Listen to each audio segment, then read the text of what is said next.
캐나다 한 여학생의 브이로그가 CNN에 소개되어 북미 대륙이 열광하고 있습니다. 21세 노라 윈터스라는 대학생이 제작한 15분짜리 영상 하나가 유럽과 북미 전역에서 수십만 조회수를 기록하며 뜨거운 반향을 일으키고 있어요. 놀랍게도 이 영상의 주인공은 바로 우리나라 서울입니다. 서울이 이렇게 생태도시였다니, 우리는 우리 강을 너무 쉽게 버렸다는 댓글들이 서구 SNS를 뒤덮고 있습니다. 더욱 놀라운 건 이 모든 일이 트와이스 콘서트를 보러 온 한 K-팝 팬의 겨울 여행에서 시작됐다는 점입니다. 도시 생태학을 전공하는 이 젊은 여학생은 한강, 청계천, 북한산, 그리고 DMZ까지 일주일 동안 걸으며 무엇을 발견한 걸까요? 무료 생태 프로그램에 참여하고 할머니들과 대화를 나누고 람사르 습지에서 겨울새를 관찰한 그녀가 왜 이 도시는 자기 강에게 사과할 줄 아는 도시라고 표현했을까요? 그리고 그 영상이 어떻게 BBC까지 움직여 유럽 전역에 한강 열풍을 불러일으킨 걸까요? K-팝 콘서트장에서 시작된 작은 여행이 국제 언론을 움직이고 한국의 60, 70대 어르신들까지 감동시킨 그 놀라운 이야기. 대체 무슨 사연인지 지금 바로 시작하겠습니다. 잠깐만요. 혹시 지금 어디서 듣고 계신가요? 구독과 좋아요 미리 눌러주시면 건강하고 행복한 기운 듬뿍 받으실 거예요. 밴쿠버 공항 국제선 출발 대기실, 겨울밤이었습니다. 유리창 밖으로는 젖은 활주로가 검은 아스팔트처럼 번들거렸고 저 멀리 눈 덮인 로키 산맥의 능선이 어둠 속에서 희미하게 보였어요. 저는 플라스틱 의자에 앉아 노트북, 종이지도, 휴대폰을 동시에 펼쳐놓고 있었습니다. 마치 작전을 짜는 군참모처럼 말이에요. 휴대폰 화면에는 트와이스 연말 서울 콘서트 전자 티켓이 떠 있었어요. 올림픽 공원 돔 1층 좌석이라고 적혀있는 그 티켓을 몇 번째 확인하는지 모를 정도로 들여다봤습니다. 종이지도 위에는 형광펜으로 굵게 동그라미 쳐진 세 곳이 있었어요. 서울 동쪽 올림픽 공원, 한강공원 뚝섬과 여의도 구간, 그리고 도심을 가로지르는 청계천. 정말 이 모든 걸 일주일 안에 다 볼 수 있을까? 혼잣말을 하며 지도를 다시 접었다 펼쳤다를 반복했습니다. 1년 전까지만 해도 저는 평범한 도시생태학과 3학년 학생이었어요.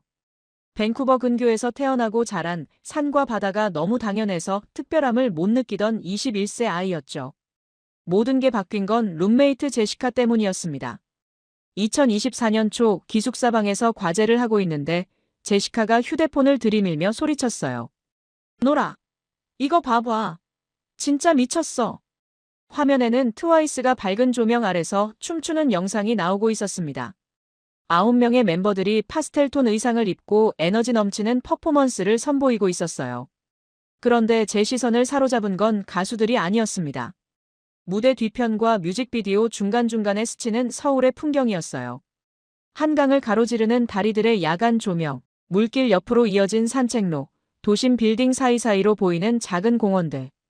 저기가 서울이야. K-팝의 본고장. 제시카가 흥분해서 말했지만 저는 다른 걸 보고 있었어요. 강과 도시가 이렇게 가까이 있을 수 있구나. 물길이 도심 한복판을 흐르는 도시가 있구나. 그날부터 저는 트와이스에 빠져들기 시작했습니다. 밝은 곡 분위기, 에너지 넘치는 퍼포먼스가 좋았지만 정말로 제 마음을 사로잡은 건 뮤직비디오에서 반복적으로 나오는 서울의 모습이었어요. 2024년 내내 트와이스 콘서트 직캠을 보고 예능 프로그램을 찾아보고 멤버들의 다큐멘터리를 시청했습니다. 유튜브 알고리즘 덕분에 서울 관련 영상들도 계속 추천받게 됐고요. 그러다가 학교 가을학기 수업에서 운명적인 순간이 왔어요. 도시생태학개론 수업에서 리처드슨 교수님이 전 세계 도시 하천 복원 사례라는 발표 자료를 띄웠습니다. 첫 번째 슬라이드에는 청계천의 복원 전후 사진이 나왔어요. 왼쪽에는 1970년대 흑백 사진이 있었습니다. 청계천 위를 덮은 회색 콘크리트 고가도로와 그 위로 끝없이 달리는 자동차들. 오른쪽에는 2000년대 컬러 사진이 있었어요. 맑은 물이 흐르는 하천, 그 옆으로 이어진 산책로, 돌다리와 작은 폭포, 그리고 물가에서 걷는 시민들. 그 사진들을 보는 순간 깨달았습니다. K-팝 뮤직비디오 배경으로 봤던 그 아름다운 물길이 도시생태학 교과서에 나오는 바로 그곳이었구나. 심장이 빠르게 뛰기 시작했어요. 교수님이 계속 설명하셨습니다. 청계천 복원은 단순한 도시 개발이 아니라 도시와 자연의 관계를 재정립한 상징적인 사례입니다. 그때부터 저는 두 개의 꿈을 품게 됐어요. 첫째, 트와이스 콘서트를 서울에서 직접 보는 것. 둘째, 도시생태학 전공자로서 한강과 청계천을 제 눈으로 확인하는 것. 2025년 하반기 서울 연말 트와이스 콘서트 소식을 봤을 때는 더 이상 망설일 수 없었습니다. 그날 밤 3시간 동안 티켓 예매 사이트와 씨름해서 겨우 표를 구했어요. 한국어 공부도 본격적으로 시작했습니다. 트와이스 예능 프로그램의 자막을 보면서 기본 회화를 익혔고 유튜브에서 왕초보 한국어 회화 강의를 매일 들었어요. 온라인 튜터와 주 2회 화상 수업도 받았습니다. 1년 정도 공부한 결과 기초 회화와 일상 의사소통은 어느 정도 가능해졌어요. 카페나 식당에서 주문하기, 지하철 타기, 길 묻기 정도는 할 수 있게 됐습니다. 말투는 기본 존댓말 위주였고 약간 교과서적이면서 외국인 억양이 섞인 스타일이었어요. 어제 한강 갔어요. 공원 너무 좋았어요. 캐나다 도시랑 좀 달라요, 느낌이. 교수님께 여행 계획을 말씀드릴 때는 학문적인 명분을 내세웠습니다. 교수님, 서울의 한강과 청계천, 그리고 근교산의 생태 프로그램을 직접 체험하고 도시생태학 리포트를 쓰기 위한 답사 여행을 계획하고 있습니다. 하지만 진짜 마음속 이유는 솔직히 달랐죠. 트와이스 연말 콘서트를 꼭 보고 싶어요. 출국 직전 교수님에게서 온 마지막 메일을 다시 읽어봤어요. 노라, 서울에 간다면 한강과 청계천은 반드시 보고 오게. 그리고 가능하다면 근교산이나 DMZ 생태공원도 경험해보면 좋겠네. 도시생태학 전공자는 이론뿐만 아니라 실제 도시를 발로 걸어봐야 진짜 이해할 수 있다네. 저는 화면을 보며 속으로 답했어요. 네, 교수님. 학문적 목적으로 열심히 다녀오겠습니다. 그런데 트와이스도 좀 봐야 해요. 비행기 탑승 안내 방송이 나오기 시작했습니다. 지도를 마지막으로 한 번 더 확인했어요. 콘서트장에서 한강까지의 지하철 경로, 청계천 산책 코스, 그리고 제가 미리 예약해둔 공공생태 프로그램들의 위치. 밤섬 겨울철새학교, 청계천 생태해설 걷기, 북한산 생태탐 방원 프로그램. 모두 무료이거나 몇천 원대의 저렴한 공공 프로그램들이었어요. 대학생 생활비로는 비싼 민간 투어를 이용할 여력이 없었는데 서울시에서 운영하는 이런 프로그램들이 있다는 걸 알고 정말 감사했습니다. 비행기에 올라타면서 창밖을 마지막으로 바라봤어요. 밴쿠버의 산과 바다가 어둠 속에서 점점 멀어져 갔습니다. 좌석에 앉아 안전벨트를 매면서 가슴이 빠르게 뛰는 걸 느꼈어요. 나는 트와이스를 보러 서울에 간다. 동시에 도시생태학 전공자로서 한강과 청계천을 눈으로 직접 확인하러 간다. 이 두 가지를 자연스럽게 연결해서 정말 의미 있는 여행으로 만들어야 한다. 비행기가 활주로에서 천천히 움직이기 시작했습니다. 창밖으로 밴쿠버 시내의 불빛들이 하나둘씩 보이기 시작했어요. 엔진 소리가 점점 커지더니 기체가 하늘로 떠올랐습니다. 캐나다의 불빛들이 점점 작은 점들로 변해갔어요. 12시간 후면 서울이었습니다. 트와이스가 있고 한강이 흐르고 청계천이 도심을 가로지르는 그 도시. 설렘과 긴장이 한꺼번에 밀려왔습니다. 정말로 꿈에서만 그리던 모든 것들을 일주일 안에 다 경험할 수 있을까요? 기내등이 하나둘씩 꺼지고 승객들이 잠에 빠져들기 시작했어요. 저는 여전히 창밖을 바라보고 있었습니다. 구름들 사이로 별빛이 반짝였어요. 마치 서울에서 저를 기다리고 있는 것처럼요. 인천국제공항 입국장을 빠져나와 공항철도를 타고 서울역으로 향하는 길이었습니다. 창밖으로 스쳐가는 풍경들을 바라보며 첫 인상을 정리해봤어요. 끝없이 이어지는 아파트 단지들, 복잡하게 교차하는 고가도로, 한글로 적힌 네온 사인들이 빠르게 지나갔습니다. 겉으로 보기엔 내가 공부하던 전형적인 대도시와 크게 다르지 않네. 강은 아직 보이지 않는다. 지하철 환승을 2번 거쳐 명동 근처 숙소에 도착했을 때는 이미 오후 6시가 넘어 있었어요. 12시간 비행의 피로가 몰려왔지만 첫날을 그냥 넘길 수는 없었습니다. 작은 게스트하우스 방에 짐을 풀면서 오늘 계획을 다시 점검했어요. 한강까지 가기에는 시간이 좀 늦었고 일단 가까운 물길부터 보자고 판단했습니다.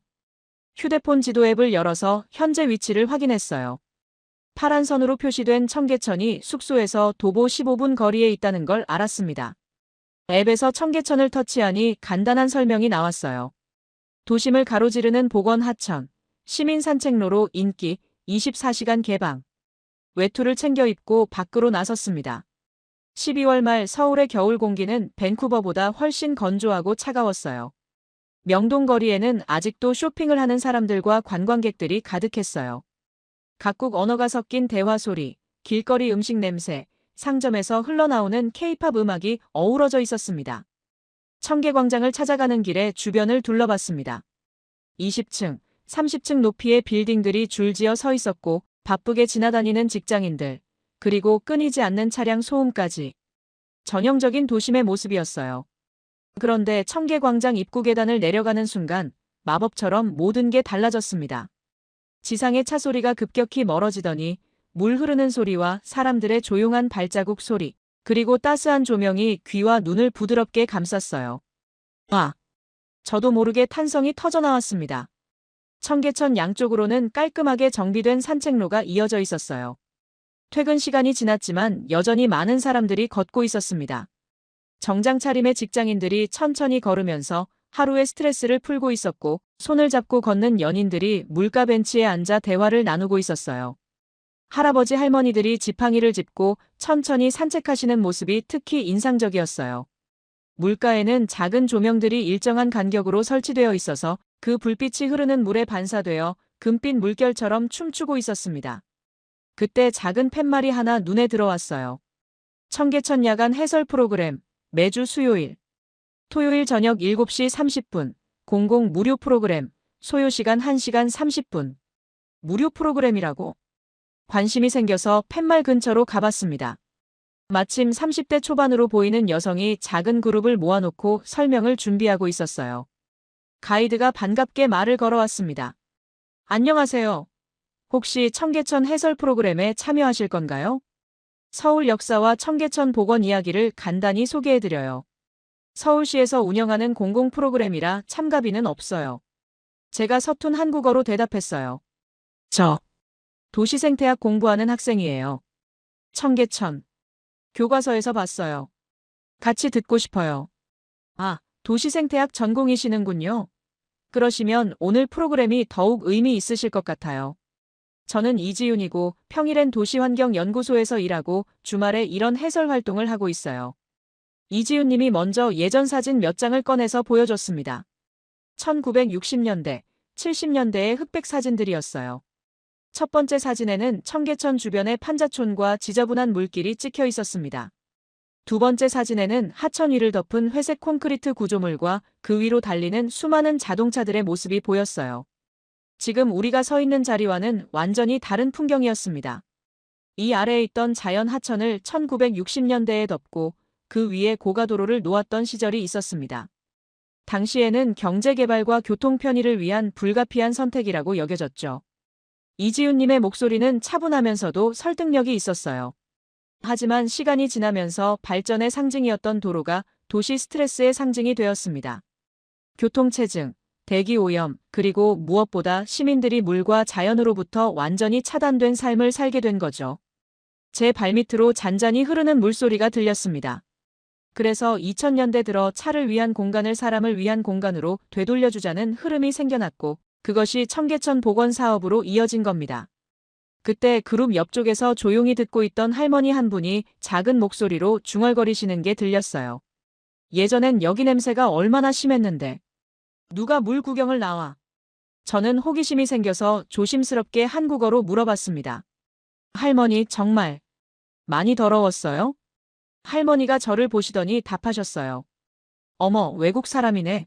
한국말 잘하는구나. 그럼 옛날엔 정말 지저분했지. 애들한테 청계천 근처엔 가지 말라고 했거든. 지금은 손주 데리고 산책 나올 정도로 좋아졌잖아. 할머니의 주름진 얼굴에 잔잔한 미소가 떠올랐어요. 나야. 이렇게 변한 걸 늙어서나마 볼 수 있어서 고맙지. 그 말씀을 들으니 가슴이 뭉클해졌어요. 이지윤 님이 계속해서 설명했습니다. 완전한 자연하천은 아닙니다. 인공적인 부분도 많고 생태적으로 한계도 있어요. 그래도 물길이 다시 열리고 생명이 들어올 자리를 만들어주니까 이렇게 조금씩 돌아오는 거예요. 실제로 물속을 자세히 들여다보니 작은 물고기들이 헤엄치는 모습이 보였어요. 물가에는 이름 모를 수초들이 자라고 있었고 오리 서너 마리가 물 위를 유유히 떠다니고 있었습니다. 한 아이가 아빠 손을 잡고 물고기를 가리키며 신기해하는 모습도 보였어요. 아빠, 물고기가 살고 있어요. 그래, 이제 물이 깨끗해져서 물고기들이 다시 돌아온 거야. 해설 프로그램이 끝난 후에도 저는 혼자 청계천을 더 걸어봤습니다. 돌다리를 건너고 작은 폭포 옆을 지나고 물가 데크를 따라 천천히 20분 정도 걸었어요. 주변 빌딩들에서 나오는 따뜻한 불빛들이 물에 비춰서 반짝이고 있었습니다. 차가운 겨울 공기였지만 물 흐르는 소리와 사람들의 평화로운 분위기 때문인지 마음이 따뜻해졌어요. 중간에 작은 벤치에 앉아서 오늘의 첫 경험을 정리해봤습니다. 교과서 속 한 줄 설명이었던 도시 하천복원이 내 발밑에서 실제 물소리로 바뀌고 있었다. 도시가 강에게 한 번 더 기회를 준 자리. 그 첫 밤을 나는 서울에서 맞고 있다. 휴대폰으로 사진 몇 장을 찍었어요. 물에 비친 불빛들, 청계천을 걷는 사람들의 실루엣, 그리고 제 발밑으로 조용히 흐르는 물. 캐나다에 있는 친구들에게 메시지를 보냈습니다. 서울 도착했어. 지금 도심 한복판에서 물 흐르는 소리 들으며 벤치에 앉아 있어. 복원된 하천인데 정말 신기해. 내일은 트와이스 콘서트. 숙소로 돌아가는 길에 24시간 편의점에서 컵라면 하나와 삼각김밥을 샀어요. 청계천 끝자락 벤치에서 늦은 저녁을 먹으며 오늘의 첫 경험을 되새겼습니다. 라면 국물을 후루룩 마시면서 생각했어요. 내일은 드디어 트와이스 콘서트야. 1년 동안 기다렸던 그 순간. 그리고 모레부터는 한강을 본격적으로 볼 거야. 차가운 겨울밤이었지만 마음은 기대감으로 따뜻했어요. 청계천이 저에게 건네준 서울의 첫 인사가 정말 인상적이었거든요. 물소리와 함께 첫날 밤이 조용히 저물어갔습니다. 트와이스 콘서트 당일 아침, 저는 평소보다 일찍 일어났습니다. 저녁 콘서트였지만 너무 설레서 제대로 잠을 이루지 못했거든요. 1년 동안 기다렸던 순간이 드디어 왔다는 실감이 들면서 가슴이 두근거렸어요. 오후 3시부터 올림픽 공원 돔 주변으로 향했습니다. 지하철 5호선을 타고 올림픽 공원역에서 내리는 순간부터 분위기가 달랐어요. 같은 차량에 타고 있던 사람들의 절반 정도가 트와이스 굿즈를 들고 있었거든요. 역에서 나와 올림픽 공원으로 걸어가는 길에는 각국에서 온 팬들로 가득했습니다. 한국어, 중국어, 일본어, 스페인어. 정말 다양한 언어로 적힌 플래카드와 응원 문구들을 든 사람들이 줄지어 걸어가고 있었어요. 사나 사랑해, 트와이스 포에버, 원스 패밀리 같은 문구들이 적힌 팻말들. 그리고 모든 사람들이 들고 있는 캔디봉이라 불리는 트와이스 공식 야광봉들. 저도 그 사이에서 밴쿠버에서 온 트와이스 팬으로 서 있었어요. 돔 앞 광장에는 정말 장관이 펼쳐져 있었어요. 수천 명의 팬들이 모여서 각자의 응원 준비를 하고 있었습니다. 입장할 때까지도 심장이 빠르게 뛰었습니다. 정말로 내가 트와이스를 실제로 볼 수 있다는 게 믿어지지 않아. 콘서트홀에 들어가니 웅장한 무대와 15,000개 좌석이 한눈에 들어왔어요. 무대 양옆에는 거대한 스크린이 설치되어 있었고 천장에는 화려한 조명 시설들이 빽빽하게 매달려 있었습니다. 정각 홀 안의 조명이 꺼지면서 콘서트가 시작됐습니다. 무대 위에 거대한 스크린이 내려오더니 트와이스 멤버들의 실루엣이 나타났어요. 그 순간 15,000명의 함성이 돔 전체를 뒤흔들었습니다. 트와이스! 트와이스! 트와이스! 저도 목이 쉴 때까지 함께 소리쳤어요. 첫 곡이 시작되자 홀 안은 완전히 다른 세상이 됐습니다. 9명의 멤버들이 하나의 완벽한 팀으로 춤추고 노래하는 모습, 수만 개의 캔디봉이 만들어내는 빛의 바다, 그리고 관중들의 떼창이 어우러진 순간이었어요. 나연, 정연, 모모, 사나, 지효, 미나, 다현, 채영, 쯔위. 1년 동안 유튜브 영상으로만 봤던 멤버들이 제 눈앞에서 살아 움직이고 있었습니다. 우와, 치어업, 티티, 낙낙 같은 대표곡들이 나올 때마다 홀 안의 열기는 더욱 뜨거워졌어요. 특히 인상적이었던 건 무대 뒤편 대형 스크린에 나오는 배경 영상이었어요. 서울의 야경이 실시간으로 펼쳐지고 있었거든요. 한강을 가로지르는 다리들의 조명, 물결치는 강물, 도시를 관통하는 빛의 흐름들, 그리고 빌딩 사이사이로 보이는 작은 공원들의 녹색 불빛들. 드디어 그 배경 속에 내가 와 있구나. 콘서트 중반부에 멤버들의 멘트 시간이 있었어요. 지효가 무대 앞으로 나와서 말했습니다. 오늘 정말 많은 나라에서 와주신 원스 여러분, 감사해요. 서울에서 여러분을 만날 수 있어서 너무 행복해요. 그 말을 들으니 가슴이 벅찼어요. 2시간 30분 동안의 콘서트가 끝나고 나서도 한동안 여운에 빠져 있었습니다. 돔을 나와서 올림픽 공원을 걸으면서 오늘의 감동을 정리해봤습니다. 같은 숙소에 묵는 외국인 몇 명과 우연히 만나서 함께 뚝섬 한강공원으로 향했습니다. 콘서트의 여운을 한강에서 정리하고 싶었거든요. 뚝섬 한강공원에 도착했을 때는 이미 밤 10시가 넘어 있었습니다. 겨울밤 한강의 첫 모습은 정말 인상적이었어요. 차가운 바람이 강물 위에서 불어와 얼굴을 스쳤고 한강을 가로지르는 여러 다리들의 조명이 물 위에 길게 반사되고 있었습니다. 멀리 보이는 63빌딩과 여의도 고층 빌딩들의 불빛, 강변을 따라 설치된 가로등들, 그리고 둔치에서 치킨과 컵라면을 먹으며 야경을 감상하는 시민들의 모습까지. 이게 바로 트와이스 뮤직비디오에서 봤던 그 한강이구나. 그때 옆에서 카메라를 들고 브이로그를 찍고 있는 외국인이 저에게 말을 걸어왔어요. 안녕. 나도 트와이스 콘서트 갔다 왔어. 오늘 정말 미쳤지? 나는 코너야. 미국에서 왔어. 코너 블레이크라고 자기소개를 한 그는 여행과 라이프 스타일을 주제로 하는 유튜버였어요. 나도 트와이스 때문에 서울 왔어. 내일은 홍대 클럽 투어하고 모레는 성수동 카페 거리 찍고 밤에는 강남 루프탑바 갈 거야. 너는 뭐 할 예정이야? 저는 제 계획을 말했어요. 저는 한강이랑 청계천을 좀 더 자세히 보려고 해요. 그리고 내일은 밤섬 겨울철새학교라는 프로그램에 참여할 예정이에요. 공공 프로그램인데 무료래요. 코너가 놀란 표정을 지으면서 웃었습니다. 와, 여행 와서 새 보러 가는 사람 처음 본다. 서울까지 와서 숲이랑 강을 본다고. 산이랑 자연은 캐나다에도 많잖아. 그 말에 저는 잠시 생각해봤어요. 코너 말이 맞을 수도 있어. 그런데 나에겐 서울이 강과 물길의 도시인지 직접 확인해보고 싶어. 도시와 자연이 어떻게 함께 살아가는지 궁금하거든. 한강변 벤치에 앉아서 야경을 바라봤습니다. 강 건너편으로는 반포대교와 동작대교의 아름다운 조명이 보였고 강변을 따라 설치된 수많은 가로등들이 길게 이어져 있었어요. 편의점에서 컵라면과 삼각김밥을 사서 강변에서 늦은 저녁을 먹었어요. 차가운 겨울바람을 맞으며 후루룩 라면을 먹는 맛이 특별했습니다. 내일이면 이 강에서 겨울 새들을 관찰하게 되겠구나.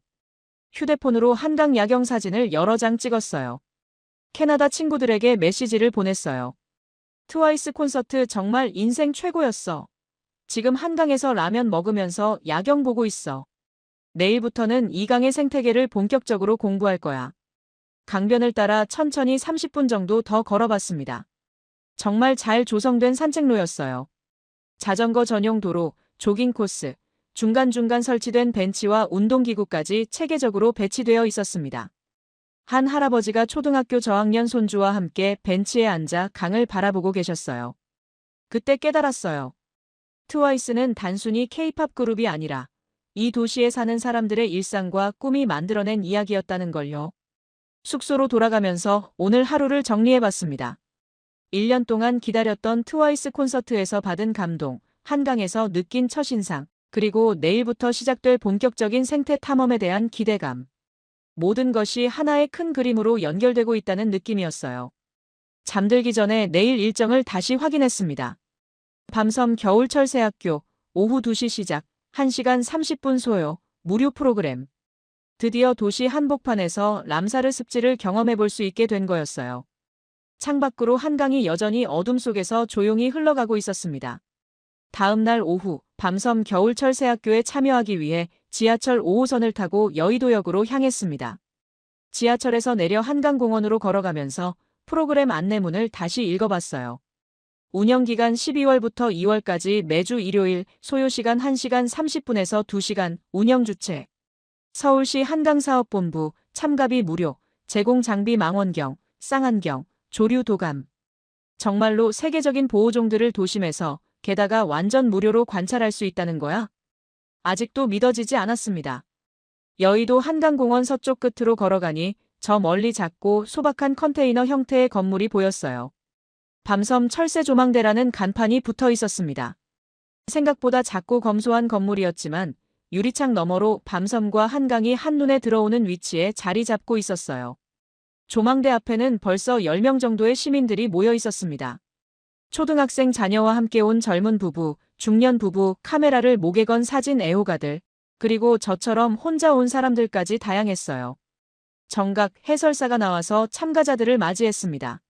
안녕하세요, 여러분. 오늘 밤섬 겨울철새학교에 참여해 주셔서 감사합니다. 제가 이 프로그램의 해설을 맡고 있는 김태현입니다. 조망대 안으로 들어가니 생각보다 체계적으로 잘 꾸며져 있었어요. 대형 유리창 앞에는 고배율 망원경 여러 대가 밤섬 방향으로 설치되어 있었고, 벽면에는 한강에서 볼 수 있는 철새들의 사진과 설명이 전시되어 있었습니다.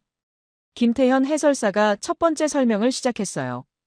밤섬은 2012년 람사르 습지로 등록된 서울 도심의 보호구역입니다. 면적은 24만 1000제곱미터로 그리 크지 않지만 사람의 출입을 완전히 통제하고 새들에게만 문을 열어둔 특별한 섬이에요. 망원경을 통해 밤섬을 처음 바라봤을 때의 느낌은 정말 신기했습니다. 저기 물 위에 보트 모양으로 떠 있는 무리들이 보이시나요? 저것들이 흰죽지입니다. 전 세계적으로 개체수가 감소하고 있어 보호받는 종이에요. 서울 도심에서 이런 보호종을 관찰할 수 있다는 건 정말 특별한 경험이죠. 망원경 안에 펼쳐진 광경은 놀라웠어요. 수십 마리의 흰죽지들이 물 위에서 유유히 떠다니고 있었고, 그 사이사이로 청둥오리, 흰뺨 검둥오리들도 함께 있었습니다. 멀리 상공에는 큰 새 한 마리가 원을 그리며 날고 있었어요. 저 위에서 돌고 있는 건 말똥가리일 가능성이 높습니다. 맹금류죠. 이렇게 다양한 종들이 한 공간에서 공존하고 있다는 게 밤섬 생태계의 특징입니다. 한 초등학생이 신기해하며 손을 들고 물었어요. 선생님, 새들은 추위를 안 타요? 좋은 질문이네요. 지금 보이는 새들은 대부분 겨울철새예요.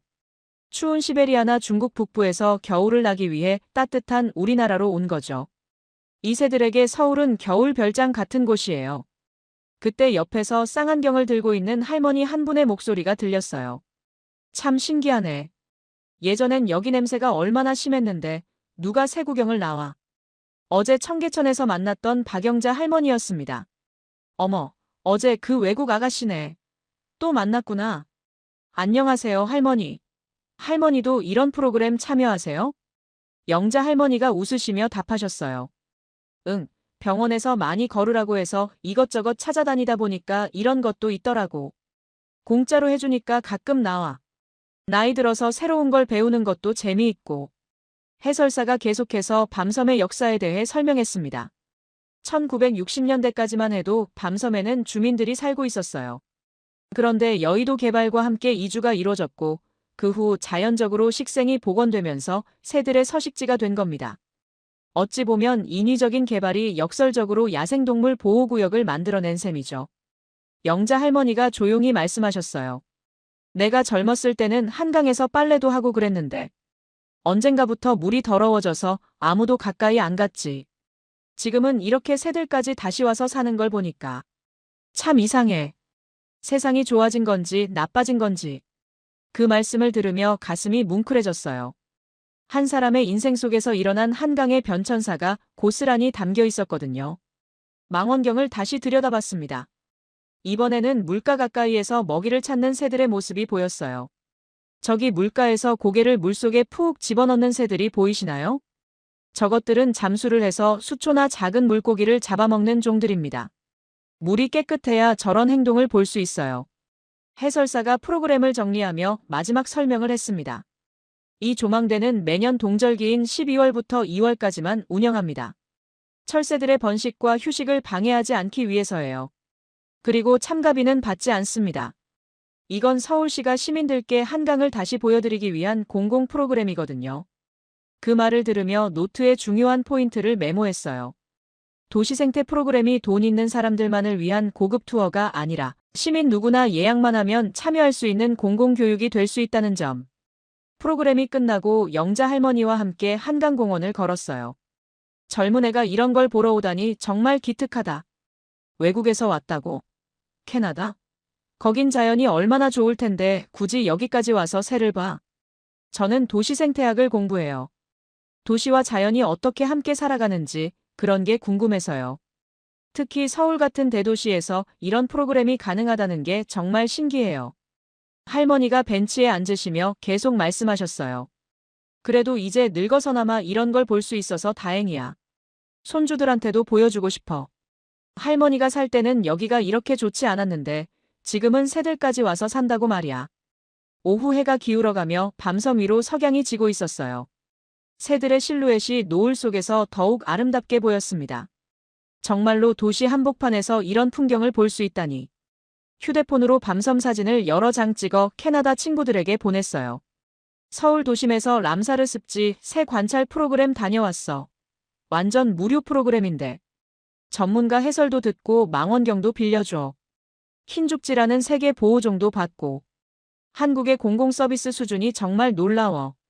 내일은 새해 첫날이고 청계천 공공 해설 프로그램에 참여할 예정이었어요. 영자 할머니와 헤어지면서 말씀드렸어요.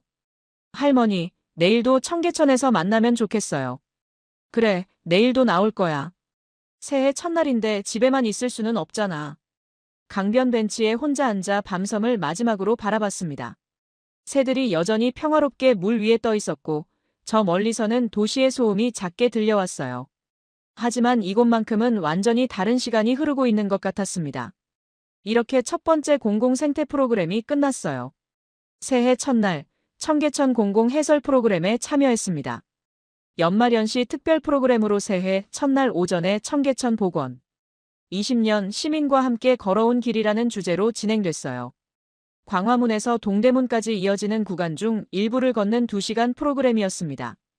참가비는 1,000원으로 거의 상징적인 수준이었어요. 오전 10시 청계광장에서 집합했습니다. 새해 첫날임에도 불구하고 20명 정도의 시민들이 모였어요. 이지훈 님이 어제와 같은 복장으로 나타나서 반갑게 인사했습니다. 안녕하세요. 어제 밤섬에서 뵌 분이시네요. 오늘도 함께하게 되어 반가워요. 네, 청계천에 대해서도 더 자세히 알고 싶어서 왔어요. 이지훈 님이 참가자들을 모아놓고 새해 인사와 함께 오늘 프로그램을 소개했습니다. 새해 첫날에 이렇게 나와주셔서 감사해요.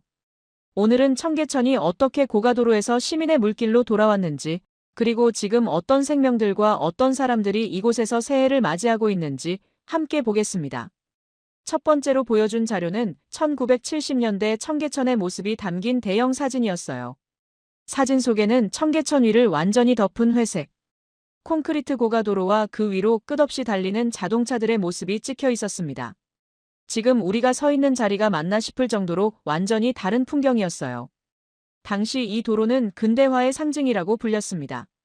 차들이 빨리 다닐 수 있고 그 아래 지저분한 하천은 가려버리는 일석이조의 해결책이라고 여겨졌죠.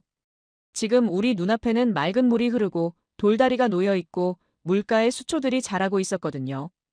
이지훈 님이 계속 설명했어요. 하지만 시간이 지나면서 문제점들이 드러나기 시작했습니다. 교통체증은 오히려 심해졌고 대기 오염이 악화됐어요. 무엇보다 시민들이 물과 자연으로부터 완전히 단절된 삶을 살게 되었죠. 그때 그룹 뒤쪽에서 익숙한 목소리가 들렸어요. 어이구, 어제 그 외국 아가씨네. 또 만났다. 박영자 할머니였습니다. 할머니, 새해 복 많이 받으세요. 너도 새해 복 많이 받아라. 참 부지런하네. 새해 첫날부터 이런 데 나오고. 영자 할머니가 조용한 목소리로 주변 사람들에게 설명하셨어요. 여기서 예전에는 장사도 하고 살았어. 개천 양쪽으로 판잣집들이 빽빽했지. 물도 더럽고 냄새도 나고. 그러다가 나중엔 위에 도로 얹어서 아예 덮어버렸지. 한 아주머니가 관심 있게 물어봤습니다. 정말요? 그럼 그때는 지금 이런 산책로가 전혀 없었다는 거예요? 그럼. 사람들은 그냥 위 도로로만 지나가고 아래는 아무도 내려오지 않았어. 지금 이렇게 물 보면서 걸을 수 있다는 게 참 신기해. 이지훈 님이 두 번째 지점으로 안내했습니다. 작은 폭포가 있는 곳이었어요. 복원 과정에서 가장 중요했던 건 사람을 위한 공간으로 만드는 것이었습니다. 단순히 물만 흘러가는 배수로가 아니라 시민들이 쉬고 걸을 수 있는 공간으로 설계한 거죠. 실제로 주변을 보니 정말 다양한 사람들이 새해 첫날 아침 산책을 하고 있었어요. 조깅하는 사람들, 벤치에서 책을 읽는 사람들, 아이들과 함께 물고기를 구경하는 가족들. 이지훈 님이 물속을 가리키며 설명했습니다. 완전한 자연하천은 아닙니다. 수질 관리, 유량 조절 등 인공적인 부분이 많아요. 그래도 물길이 다시 열리고 생명이 들어올 자리를 만들어주니까 이렇게 조금씩 생태계가 돌아오는 거예요. 정말로 물속을 자세히 들여다보니 작은 물고기들이 헤엄치는 모습이 보였어요. 물가에는 갈대와 비슷한 수초들이 자라고 있었고 오리 서너 마리가 물 위를 유유히 떠다니고 있었습니다. 한 아버지가 초등학생 아들에게 설명해주는 모습이 인상적이었어요. 저기 봐, 물고기들이 살고 있지? 예전엔 여기가 도로였는데 지금은 물고기가 살 수 있을 만큼 물이 깨끗해진 거야. 아이가 신기해하며 물속을 들여다봤습니다. 아빠, 그럼 물고기들이 언제 왔어요? 물이 깨끗해지고 나서 조금씩 들어온 거지.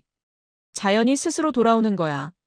세 번째 지점에서는 청계천의 현재 역할에 대한 설명이 있었어요. 지금 청계천은 단순한 관광지가 아니라 시민들의 일상 속 쉼터 역할을 하고 있습니다. 특히 어르신들의 산책 코스, 직장인들의 점심 산책로, 그리고 가족들의 주말 나들이 장소로 사랑받고 있어요. 영자 할머니가 옆에서 고개를 끄덕이셨어요. 맞아. 나도 병원에서 하루에 1시간은 걸으라 해서 그냥 돌다가 여기 물소리가 제일 좋아서 자주 오게 됐지. 옛날 생각도 나고 마음도 편하고. 지금 이곳이 할머니에게는 어떤 의미예요? 영자 할머니가 잠시 생각하시더니 답하셨어요. 기분이 참 그래. 묘해. 옛날엔 여기가 지저분하고 냄새나는 곳이었는데 지금은 손주들 데리고 와서 여기가 할머니. 어렸을 때 살던 동네야라고 자랑스럽게 말할 수 있거든. 그래도 우리가 완전히 헛살지는 않았나 보다 싶어. 그 말씀을 들으니 가슴이 뭉클해졌어요. 마지막 지점에서 이지윤님이 프로그램을 정리했습니다. 청계천 복원이 완벽한 사업이었다고 말할 수는 없습니다.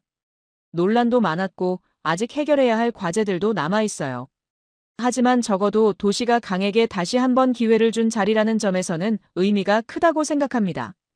그리고 가장 중요한 건 이곳이 지금도 계속 변화하고 있다는 점이에요. 시민들이 이용하는 만큼, 보살피는 만큼 더 좋아질 수 있는 공간이거든요. 프로그램이 끝나고 박영자 할머니와 함께 청계천을 더 걸어봤어요.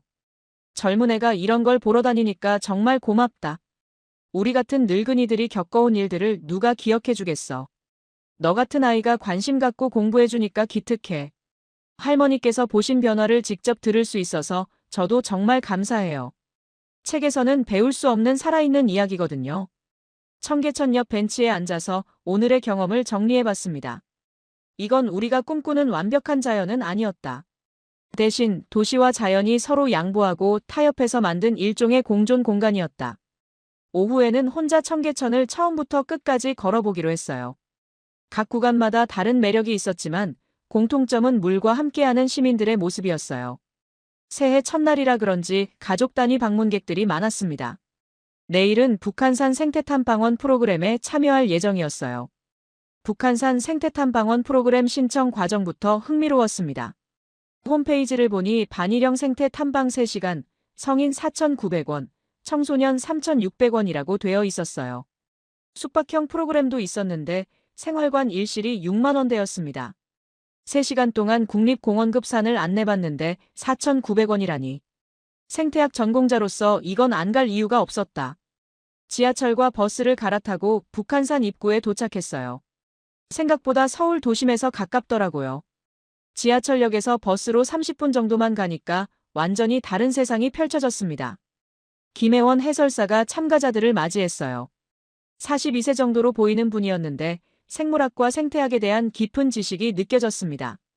여기서 버스로 조금만 내려가면 바로 아파트와 도로가 나옵니다.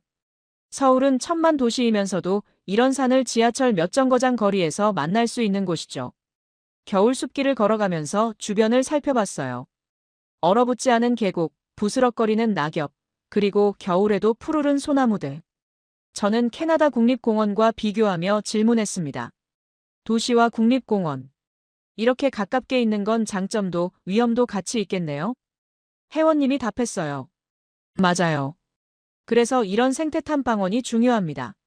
산을 놀이공원으로만 쓰지 않게 하는 교육이죠. 산길을 걸으면서 다양한 동식물 흔적을 관찰했어요. 나무에 남은 딱따구리 자국, 겨울눈을 준비한 나뭇가지들, 그리고 작은 동물들의 발자국.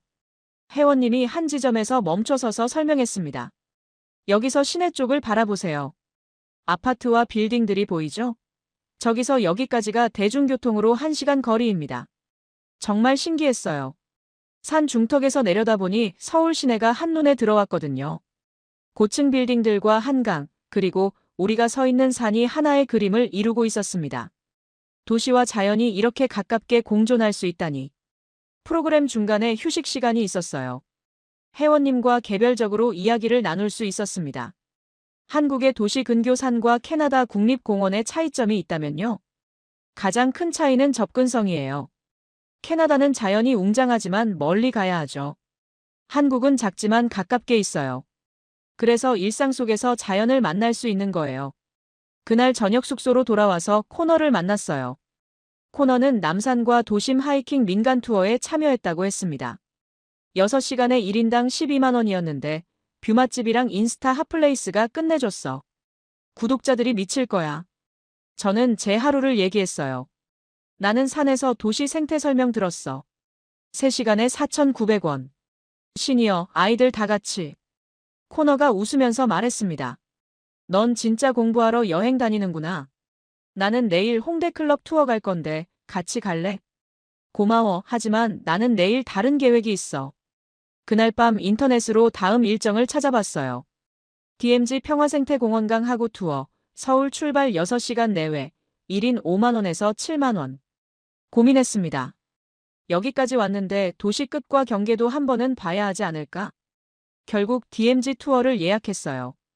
이게 정말 특별한 경험이 될 것 같은 예감이 들었거든요. 그날 밤 캐나다 친구들에게 메시지를 보냈습니다. 오늘 서울 도심에서 1시간 거리에 있는 국립공원 다녀왔어. 도시와 자연이 이렇게 가까이 있을 수 있다는 게 신기해. 내일은 DMZ까지 가볼 예정이야. 창밖으로 서울 야경이 보였어요. 북한산에서 내려다본 그 불빛들이 지금 제 눈앞에 펼쳐져 있었습니다. 도시와 산, 그 사이의 거리가 이렇게 짧다니. 회원님이 말씀하신 게 맞았어요. 한국은 작지만 가깝게 있는 자연, 일상 속에서 만날 수 있는 자연이 특징인 것 같았어요. 내일이면 더욱 특별한 경험이 기다리고 있을 거였어요. DMZ 평화생태 1일 투어 날이었습니다. 아침 9시 서울 출발, 오후 3시 전후 복귀 일정이었어요. 버스 안에서 가이드가 설명했습니다. 오늘은 강하구와 접한 DMZ 평화생태공원을 볼 겁니다. 사람 발길이 오래 끊겼던 덕분에 되레 생태가 살아난 역설적인 공간이죠. 창밖으로 보이는 풍경이 점점 달라졌어요. 도심의 아파트들이 줄어들고 논과 습지가 늘어나고 멀리 철조망의 실루엣이 보이기 시작했습니다. 강하구에 도착해서 망원경으로 관찰했어요. 겨울 철새들이 물 위에서 평화롭게 떠다니고 있었고 너무 멀리서 흐릿하게 보이는 건너편 땅이 있었습니다. 가이드가 말했어요. 저 건너편은 북쪽입니다. 정치적으로는 갈라져 있지만 새와 물은 그 구분을 모릅니다. 그 말을 들으니 가슴이 뭉클해졌어요. 도시와 강, 그리고 분단까지. 이곳에서는 모든 선이 조금씩 흔들리는 것 같았다. DMZ 평화생태공원에서는 정말 특별한 광경을 볼 수 있었어요. 사람의 손길이 닿지 않은 60년 동안 자연스럽게 복원된 습지와 초원. 분단이 만든 비극이지만 역설적으로 자연에게는 쉼터가 된 공간입니다. 가이드의 설명을 들으며 복잡한 감정이 들었어요. 정치와 역사의 아픔이 생태계에는 오히려 도움이 되었다는 역설. 버스 안에서 돌아오는 길에 노트에 목차를 적기 시작했습니다. 트와이스 콘서트 도시 문화. 청계천 도로에서 물길로. 밤섬 겨울철새학교 영원 람사르 수업. 북한산 도심과 산의 짧은 거리. DMZ 평화생태공원 도시 끝의 생태와 역사. 이건 그냥 여행기가 아니고 도시생태학 케이스 스터디다. 혼잣말을 하며 계속 메모했어요. 그날 밤 숙소에서 본격적으로 영상 편집을 시작했습니다. 게스트하우스 공용 거실에서 노트북을 펼쳐놓고 작업했어요.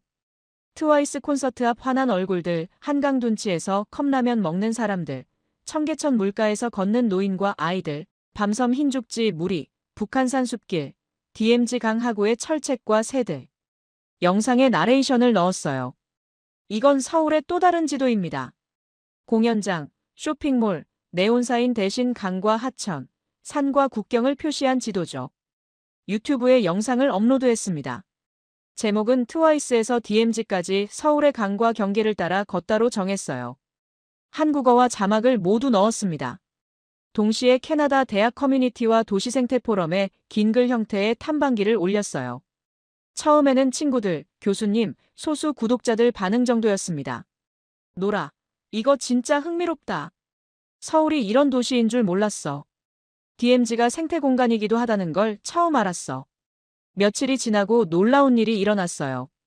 CNN 디지털 환경도시 섹션을 담당하는 에디터에게서 메일이 온 거였어요.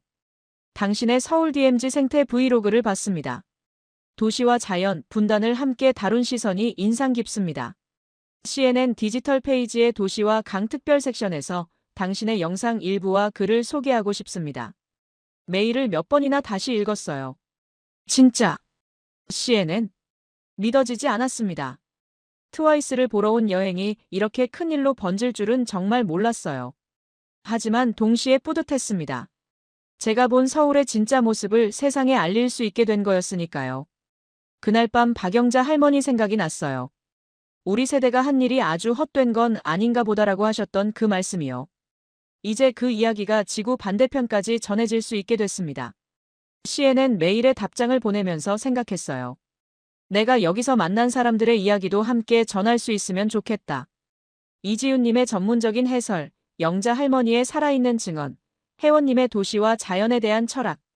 그 모든 분들이 제게 가르쳐준 것들을 세상에 알리고 싶었어요. 며칠 후 CNN 디지털 페이지에 제 이야기가 실렸습니다.